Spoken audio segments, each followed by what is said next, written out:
Good day to each and everyone who is attending virtually present at this time of our graduation ceremonies for our beloved and very precious graduates for the school year which ends at this time. First of all, I'd like to greet the parents and family members without whose sacrifices, whose reminders, and whose participation in the learning process for our graduates have resulted in this culmination program. This year, your role has changed drastically, where we've always believed that the matter of educating our children rests nearly exclusively on our teachers and our staff. This time, you parents, you family members, you who are in the households of our learners have expanded your role and contributed to this wonderful day wherein finally, our learners are graduating in this culmination exercise. So, congratulations, because this year has not been very easy, has not been a picnic for our teachers, for our family members, as well, especially the parents, mothers, fathers, sisters, brothers, and all who have contributed to the achievement of our learners at this time. So, maraming salamat at congratulations, parents and family members. Mas malaki ang role ninyo at this time compared to earlier graduation exercises. Secondly, I would also like to greet our teachers, without whose very careful review and careful supervision of the work of our pupils and our learners, this event would not be taking place at all. And so, thank you, teachers. Your role has also expanded. In addition to seeing to it that the modules are faithfully followed, the assignments are correctly implemented, and the learners are truly learning. And you have had to deal with new ways of assessing the performance also of the learners. So, congratulations, teachers, for enduring, for your patience, for your love for our learners, and your willingness to engage in a way and methods of teaching which are different from those which are used to. Assessment must have been especially difficult for you, especially since you were not able to see most of the time our students in face-to-face meetings, and most of the meetings, of course, were virtual. We'd also like to thank the local government units for their interest, for their cooperation, and for their continuing contributions to the needs of education, even as our children do not go to school.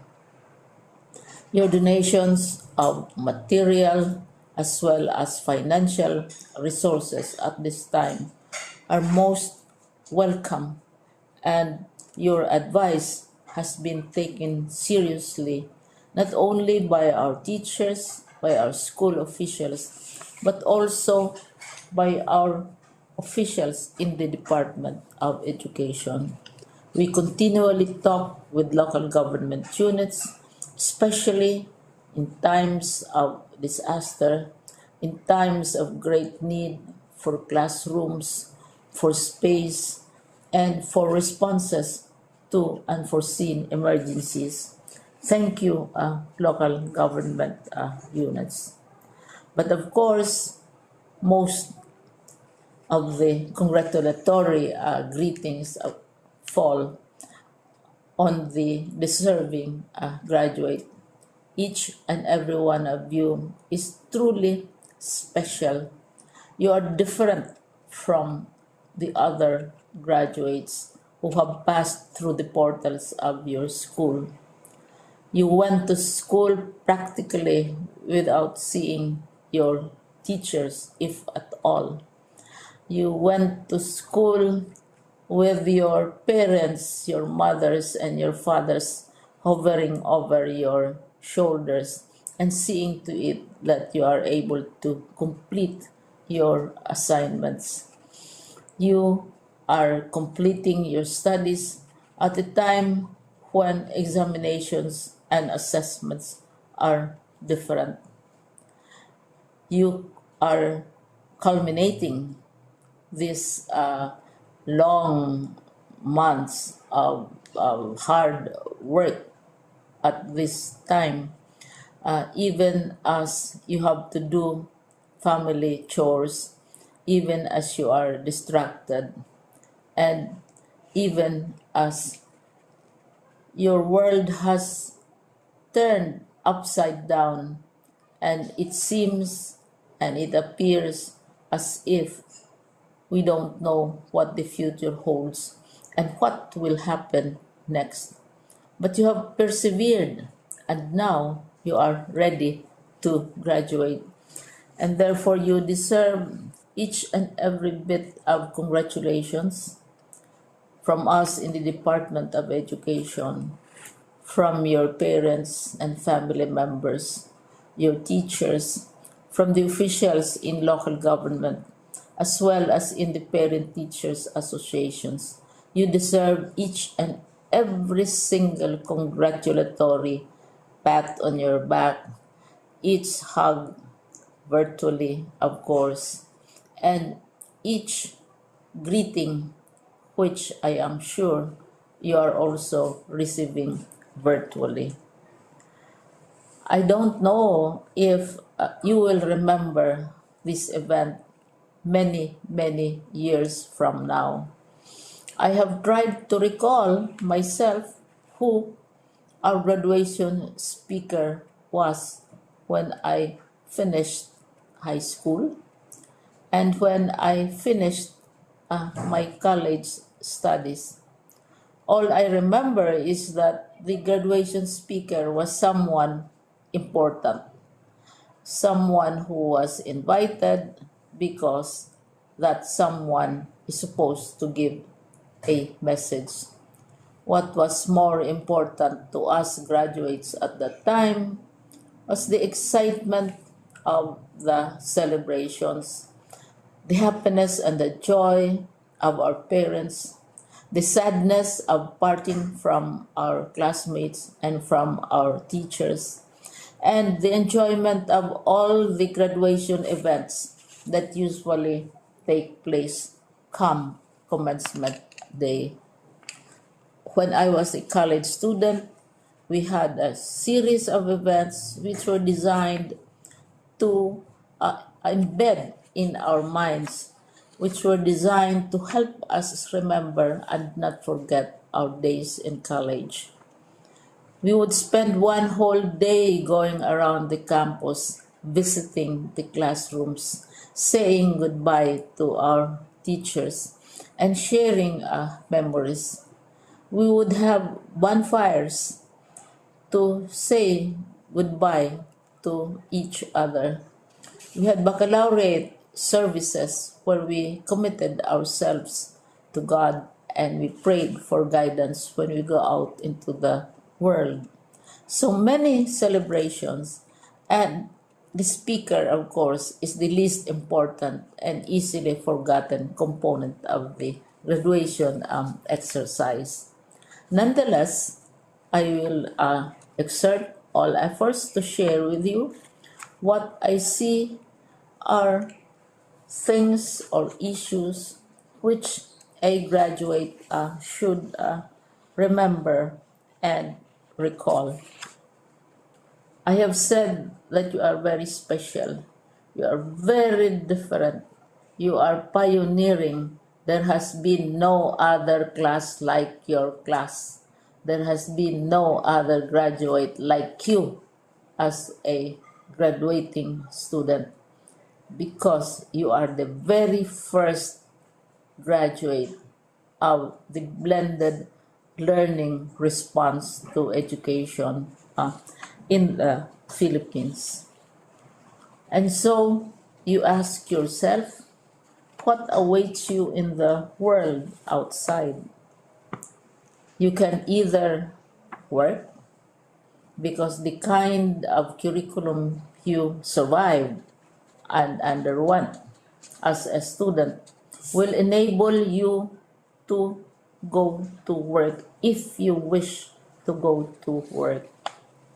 Some of you will proceed to further studies, and this would be a wonderful thing, because there are many opportunities for further expanding your knowledge, for further answering and looking for explanations of issues, events that make you curious, especially in science, in technology, and also in the arts.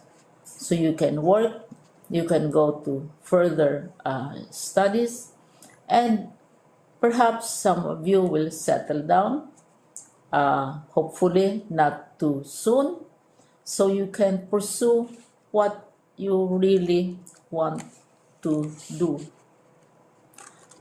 So today, this is why we call this exercise a commencement exercise. It's not the end of our studies. It's not the end of all our efforts with blended learning, with modules, with floods, with earthquakes, and of course with COVID. It's a commencement of doors opening to you. More doors will be opened because you are a graduate.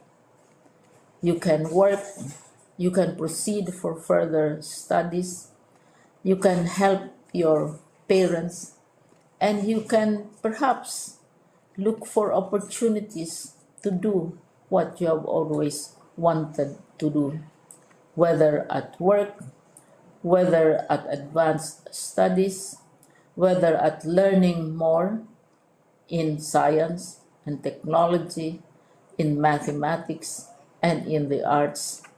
All of these opportunities are available to you. More doors are being opened. I hope you will select the door which arouses your curiosity, the door which will help you know more about this world, and the door which will allow you to contribute to the development of our country and contribute whatever we can to solve our problems and our challenges. Congratulations once more to each and every one of you. Congratulations to you, parents and family members. Congratulations to you, teachers. When I was chair of the board of Silliman University, each time we had graduation ceremonies, during the baccalaureate and during commencement itself, I would cry. I would cry because you are sending out into the world a new batch of graduates, and we want to be sure that what is awaiting them is appropriate. We want to be sure that they are ready for what awaits them when they select which door to open. And so we tell you, go out to the world, do whatever you want to do. God be with you, and be assured that all of us love each and every one of you. Congratulations.